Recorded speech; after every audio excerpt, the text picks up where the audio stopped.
সামনে দাঁড়াবে না।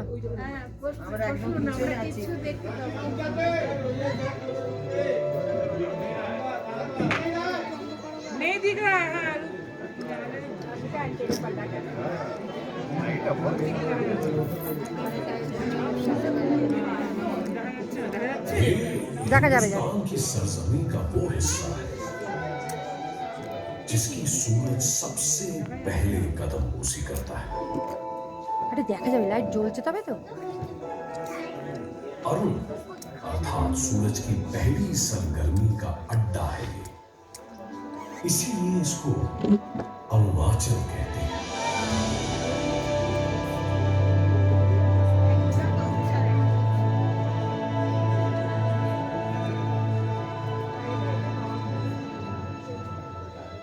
अरुणाचल यानी सूर्य की पहली रोशनी से प्रकाशमान भूमि, प्राकृतिक सौंदर्य से आभूषित हमारे देश का गौरव, हमारे देश की पहचान।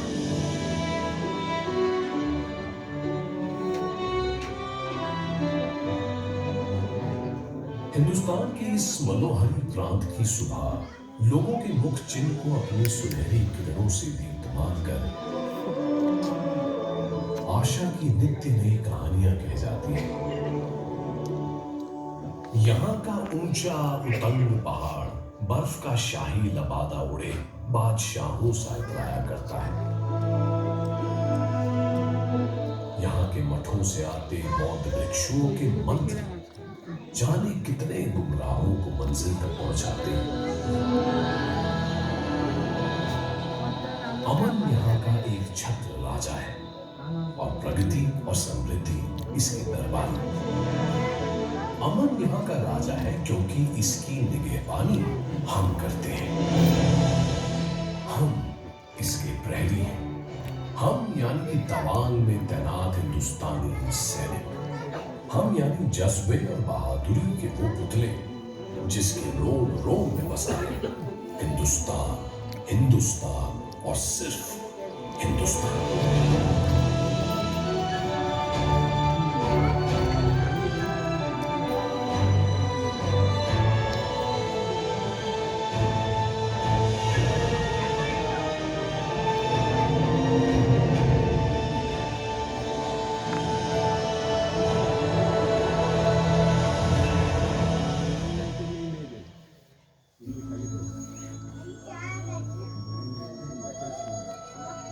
ये इलाका तवांग गांग्यांग लांगसिंग कहलाता है, पर हमारे लिए ये हिंदुस्तान की रौनक में इजाफा करने वाला एक चमकता जेवर है। बौद्ध मतावलंबियों के इस उपासना स्थल में 8 मीटर ऊंची बुद्ध की प्रतिमा जिस बेखटक ध्यान में बैठी है उसी को सहजते हैं।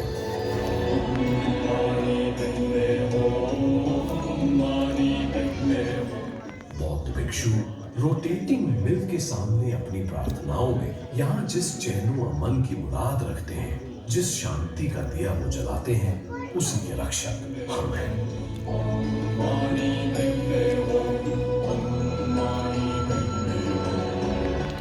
तवांग से 92 किलोमीटर दूर ये गगनचुंबी बौद्ध स्तूप, जो कि नेपाल के बोधिनाथ स्तूप से प्रेरित है, जिनयांग की पुरातन लामा प्रथा का भव्य सबूत है।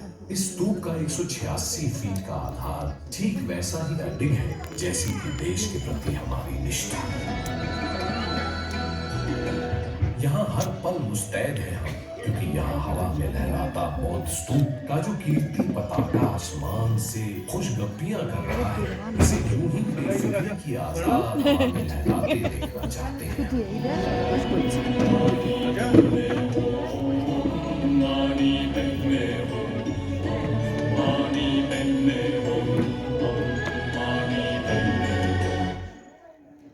सरहदी जद पर बसा भारत का ये नयनाभिराम हिस्सा दुश्मनों की साम्राज्यवादी मंशा को निभाता रहता है।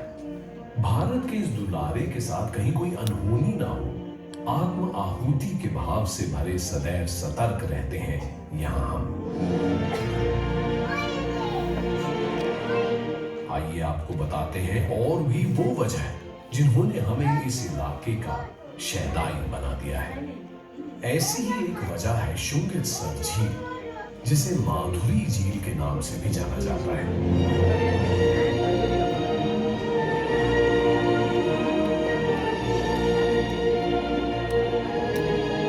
हिंदुस्तान का हर हिस्सा तितली के पंखों सा है, छूते ही हाथ में अपना धड़क रंग छोड़ जाता है। कभी कुछ अपना लेता है तो कभी कुछ दे जाता है। शुंगित्सर लेक नाम की इस खूबसूरत झील ने माधुरी नाम तब अपना लिया जब मशहूर अदाकारा माधुरी दीक्षित फिल्म कोयला की शूटिंग का हिस्सा बन इस दिलजोई फजा में आई।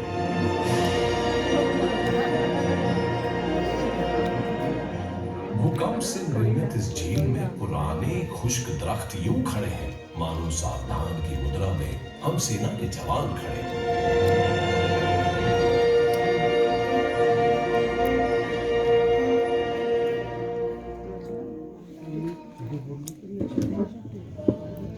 भारत के सुदूर उत्तर पूर्व के माणिकों में एक और माणिक है पैंगैंग टैंग सो, जो शहर से 14 किलोमीटर दूर स्थित है। ये झील नहीं है, एक नाज़नीन है जिसे रंग बिरंगा पहरान पहनने का बड़ा शौक है।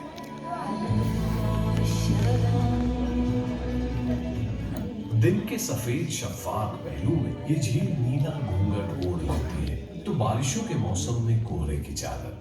अक्टूबर के महीने में फूल इसके लिबास में रंग बिरंगे गोटे टांगते हैं तो सर्द हवाएं इसे बर्फ का उजला दुशाला पहना जाती है।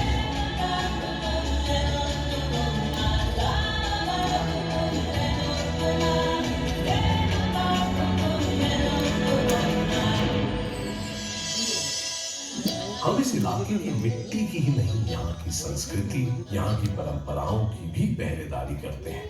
स्थानीय नववर्ष पर तवांग में लोसार उत्सव जब मनाया जाता है तो हम भी खुद को हिंदुस्तान की इंद्रधनुषी संस्कृति में सराबोर कर लेते हैं।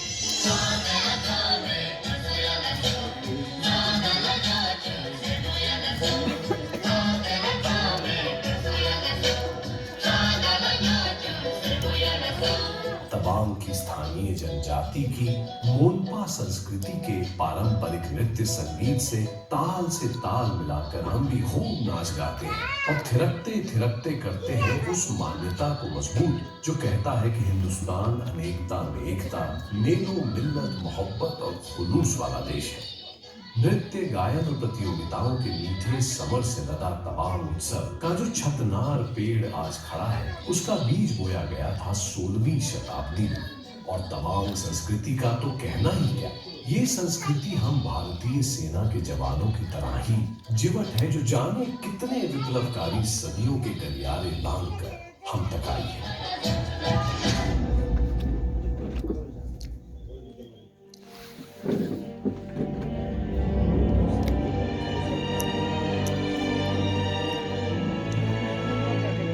तवांग का इलाका 500 से 600 ईस्वी तक मोम पार्किटन के समर्थ शासन के अधीन हुआ करता था। खूब फला फूला था तभी। फिर यहाँ की सरजमी पर धीरे धीरे तिब्बत और भूटान की हुकूमत काबिज हो गई। 1844 में ब्रिटिश यहाँ के हुक्मरान बन बैठे। ब्रिटिश इलाकों के बाजारीकरण में माहिर थे। तवांग का वो इलाका जो हिमछादित पहाड़ों की ओट और हरियाली पेड़ों की झुरमुट में छिपा बैठा था उसे दुनिया के सामने जाहिर कर दिया इन ब्रिटिश हुक्मरानों ने। नतीजन इस दिल फरेब इलाके का दीदार करने हजारों की तादाद में सैलानी यहाँ बढ़ने लगे। खूबसूरत तवांग पर सिर्फ पर्यटन प्रेमियों की नजरें ही नहीं बल्कि लोभित नजरें भी पड़ने लगी। शायद इसी वजह से ब्रिटिश प्रशासक सर हेनरी मैकमोहन ने सन 1914 में इस इलाके की 890 किलोमीटर की हदबंदी कर डाली जिसे हम मैकमोहन लाइन के नाम से जानते हैं। शिमला अधिवेशन के त्रिगुटीय सम्मेलन में तिब्बत, ब्रिटेन और चीन जिसका हिस्सा थे, इन सभी शिरकतदारों ने भारतीय हदों को परिभाषित करती इस सीमा रेखा मैकमोहन लाइन को अपनी स्वीकृति दी। पर जाने क्यों आगे चलकर चीनियों को ये सीमा रेखा नागवार गुजरने लगी। अपनी आजादी के 3 साल बाद सन 1950 में जब भारत ने इस सीमा रेखा मैकमोहन लाइन को वैधानिक अस्तित्व दे दिया, तो साल भर पहले चीनी गणतंत्र का आजाद परचम फहराने वाला चीन और भी भड़क उठा। दोनों देशों के आपसी रिश्तों की तल्खियां समय के साथ बढ़ती रहीं। 60 के शुरुआती दशक में ये तल्खी अपने परवान पर उस समय आ गई जब तिब्बत के धर्मगुरु दलाई लामा अपने प्यारे वतन पर चीन के आधिपत्य को चुनौती देने की वजह से चीन की आंखों की किरकिरी बन गए और चीन के कहर से बचने के लिए उन्होंने भारत में पनाह मांगी। सदैव सत्य और न्याय का परस्तार रहा उदारमान भारत सत्य के खेमे में खड़े अपने शरणागत को कैसे निराश करता। भारत ने दलाई लामा को अपनी जमीन पर शरण दे दी। भारत ने वो किया जो न्यायोचित था, पर चीन ने भारत पर अमेरिका के साथ मिलकर उसके खिलाफ साजिश रचने का आरोप मढ़ दिया। तत्कालीन भारतीय प्रधानमंत्री जवाहरलाल नेहरू ने पंचशील समझौते की शक्ल में चीन के साथ दर के रिश्ते की तुरपाई करना चाहिए। उसी नियत से उन्होंने हिंदी चीनी भाई भाई का नारा भी बुलंद किया। चीनी प्रधानमंत्री चाउ एन लाई ने नेहरू की इस पहल को एक सकारात्मक जवाब दिया, पर वो चीन का ऊपरी स्वांग भर था। अंदरूनी तौर पर चीन भारत पर हमला करने की गुपचुप तैयारी करता रहा और अंततः उसने भारत की पीठ पर खंजर उतार ही दिया।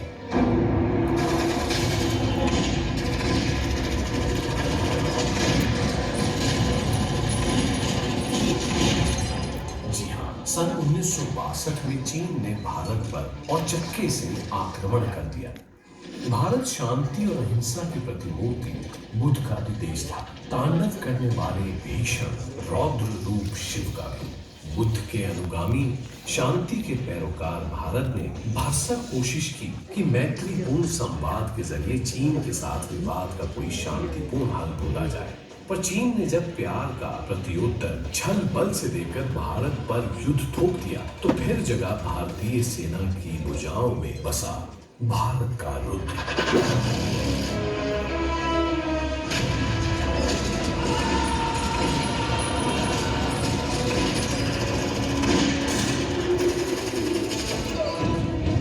लंबी परातंत्रता और विदेशी आक्रांताओं के आक्रमण के लंबे सिलसिले से भग्न चोटिल भारत अपनी आजादी की उन्मुक्त हवा में खुद को पुनर्गठित कर ही रहा था कि मौका परस्त चीन ने भारत पर हमला बोल दिया। तब आजाद भारत की सैन्य शक्ति अपनी बाल्यावस्था में थी, पर चीनी हिंदुस्तान के बाबत ये भूल गए कि हिंदुस्तान वो मुल्क था जहां हक और हुकूक के लिए एक नन्ही चिड़िया भी बाज से लड़ने का बूता रखती थी। मुझे तेरी कसम, हम अपना फर्ज निभाएंगे। अब तलक जिए बस तेरे लिए मर जाएंगे। वंदे मातरम, वंदे मातरम, वंदे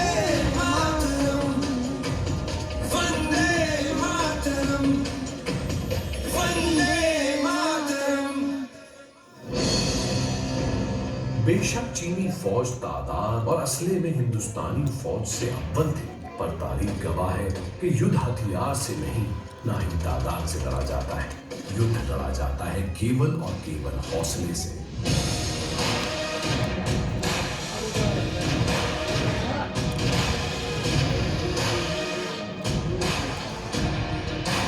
और हिंदुस्तानी सैनिकों का सीना तो हौसले का सबसे बड़ा सरनामा रहा है। ये हिंदुस्तानी वीरों का हौसला और पराक्रम ही है कि सदियों दर सदियों सैकड़ों आक्रमण झेल चुका हिंदुस्तान अब भी गर्वीली मुस्कान के साथ अशूर अविजित खड़ा है।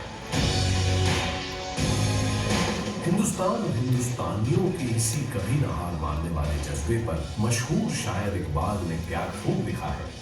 यूनान, मिस्र, रूमा सब मिट गए जहां से, बाकी अभी तक है नामो निशा हमारा। कुछ बात है कि हस्ती मिटती नहीं हमारी, सदियों रहा है दुश्मन दौरे जहां हमारा। শেষ নাকি? इतिहास के पन्नों में हुमकने वाले कवियों और शायरों की रचनाओं में गर्व से हिंदुस्तानी पराक्रम का एहसास चीनियों को भारतीय सेना ने तब कराया जब मारक टैंकों से लैस चीनी सेना की भारी तादाद भारत को रौंदने का मंसूबा ले भारत की जमीन पर आ पहुंची।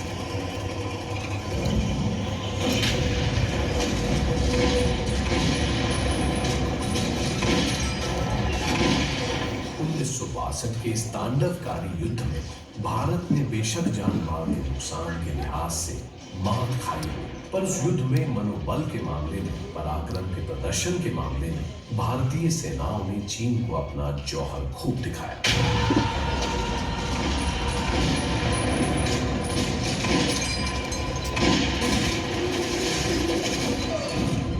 तवांग वो गलियारा था जिससे होकर चीनी फौज भारत की संप्रभुता को अपने घूंटों तले रौंदना चाहती थी, पर इससे पहले कि यहाँ तक पहुंचे 7th इन्फेंट्री ब्रिगेड के ब्रिगेडियर जेपी दलवी के दिलेराना नेतृत्व में कामिंग सेक्टर तिस्बल के जाबाज फौजी नाम का चुंग नदी पार कर चीनी फौजियों के सामने ऐसे खड़े हो गए जैसे झंझावत के सामने कोई अटल अडिग पर्वत खड़ा हो जाता है।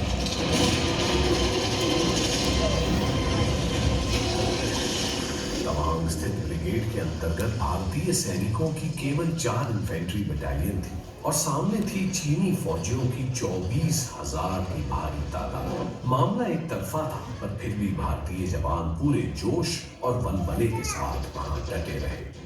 हम भारतीय जवानों को सिर्फ चीनियों की तोप बंदूक से लुढ़ा नहीं देना था, उन्हें निपटना था चीनी फौजियों की तैयारियों से भी। और यही वीरोचित आमने सामने की लड़ाई लड़ने वाले भारतीय जवान चुप गए। चीनियों की फौज की विशाल टुकड़ी ने इस मोर्चे पर भारतीय सैनिकों को उलझाए रखा और दूसरी ओर उनकी एक और बड़ी फौजी टुकड़ी ने 21 अक्टूबर के मनहूस दिन दूसरी दिशा से कम सैन्य तैनाती वाले भारतीय मोर्चे थांगला रेंज पर धावा बोल दिया। इस मोर्चे पर मौजूद मुट्ठी भर सैनिकों ने अदम्य साहस दिखाते हुए चीनी फौजियों की विशालकाय टुकड़ी को लोहे के चने चपवा दी।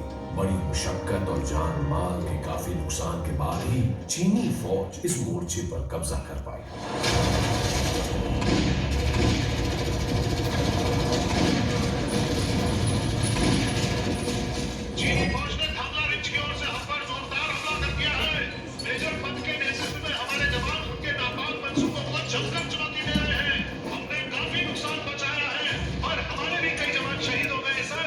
जब तक धोला पोस्ट पर महावीर प्रसाद जिंदा है, इस पोस्ट पर भारतीय तिरंगा लहराता रहेगा।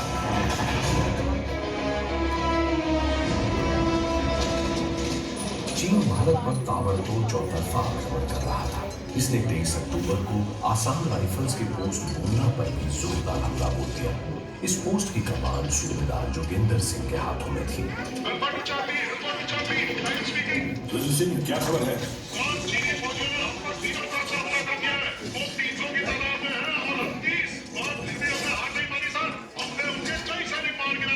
शाबाश जाबाजों, तुम किसी तरह थोड़ी देर और मोर्चा संभाले रखो, हम रीइंफोर्समेंट भेज रहे हैं।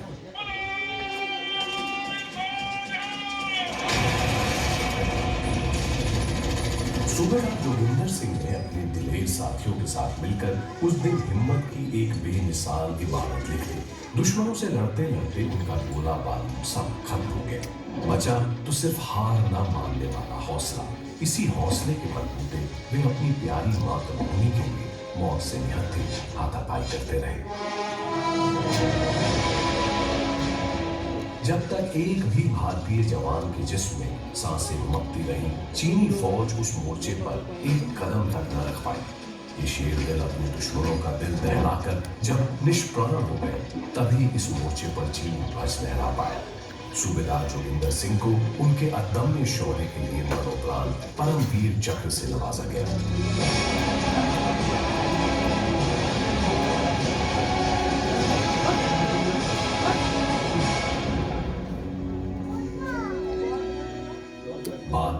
हिंदुस्तान के इस वीर सुपूत के अत्यंत ही शूरता भरे कारनामे की स्मृति में बुमला में एक स्मारक भी बनाया गया है। आज भी उस स्मारक में मौजूद सूबेदार जोगिंदर सिंह की आदम कद मूर्ति गर्व की प्रतीति कराती है।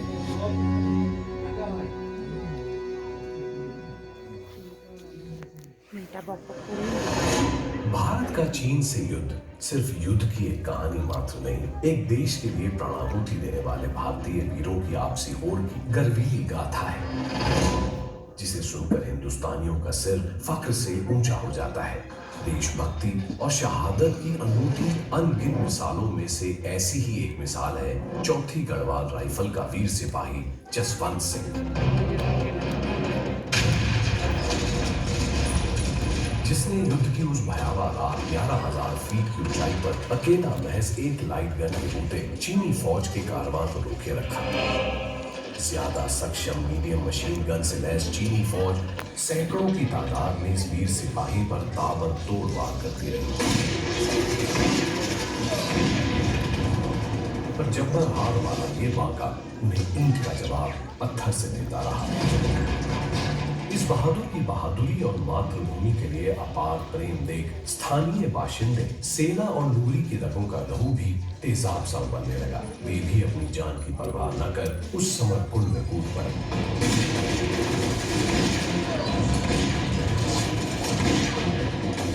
जसवंत सिंह अपनी बंदूक से एक एक कर दुश्मन को बेजान करता रहा, और जब जसवंत सिंह की गोलियां खत्म हो गईं, तो उसने निहत्थे ही चीनी फौज पर धावा बोल दिया।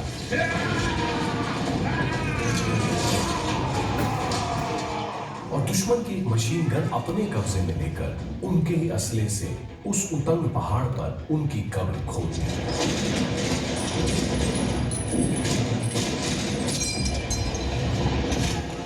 जसवंत सिंह के अदम्य साहस के आगे दुश्मन टिक न सके और 300 चीनी सैनिकों की लाश के रूप में अपनी पराजय का साक्ष्य छोड़ वे भाग गए।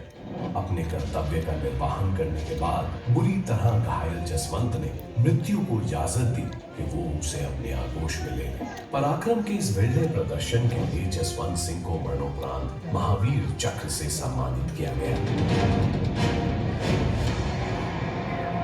लेकर जान हथेली पर कतरा कतरा कुर्बान तुझ पर, झुकने न देंगे हम तेरा सर। लेकर जान हथेली पर कतरा कतरा कुर्बान तुझ पर, झुकने न देंगे हम तेरा सर।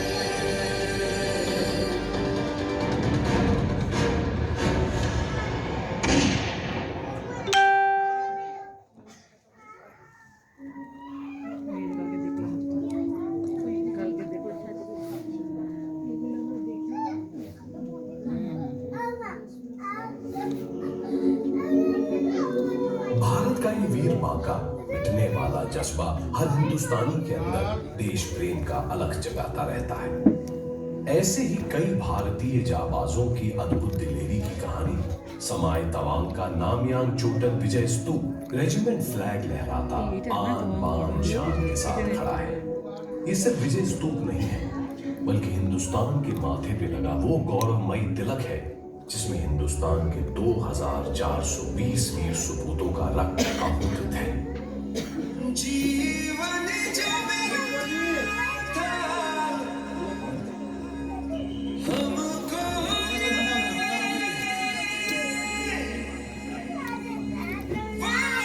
देश पे होने वार दिया।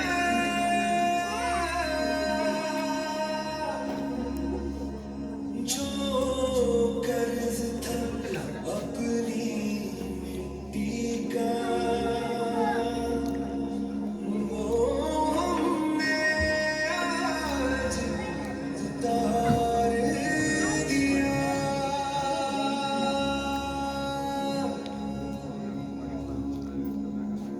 हम करना नहीं खोने का मेरे,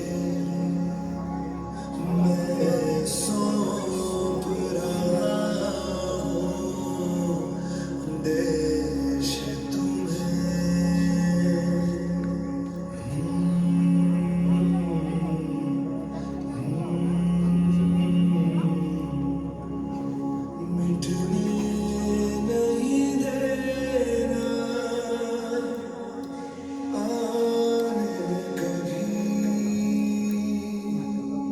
कम हो तन की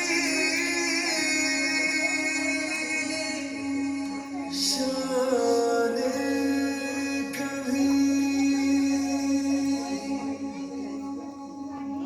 वंदे मातरम वंदे।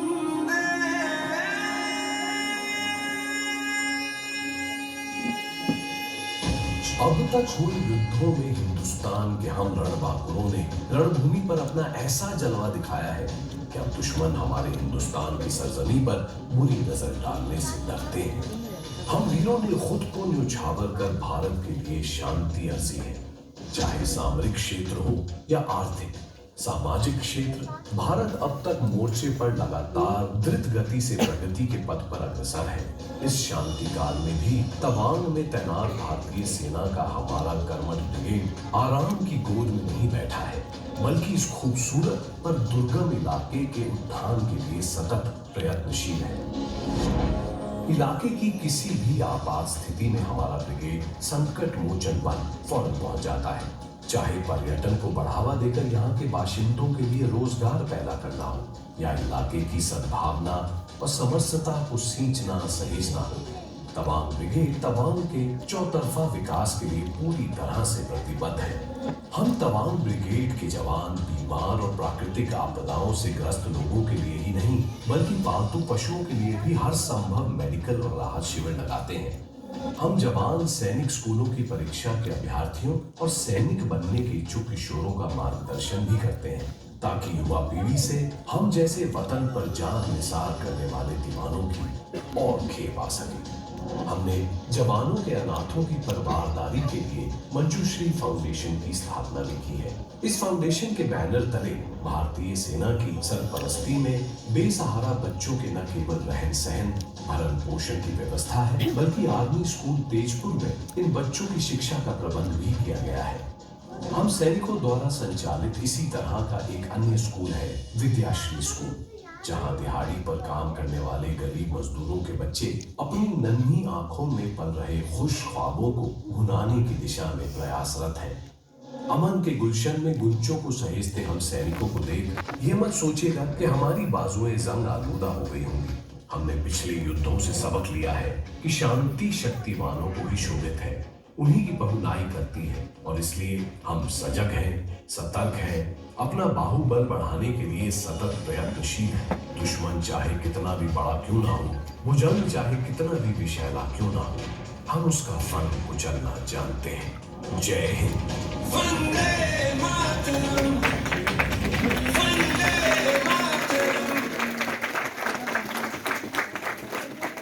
देवियों और सज्जनों, आप सभी से अनुरोध है, आप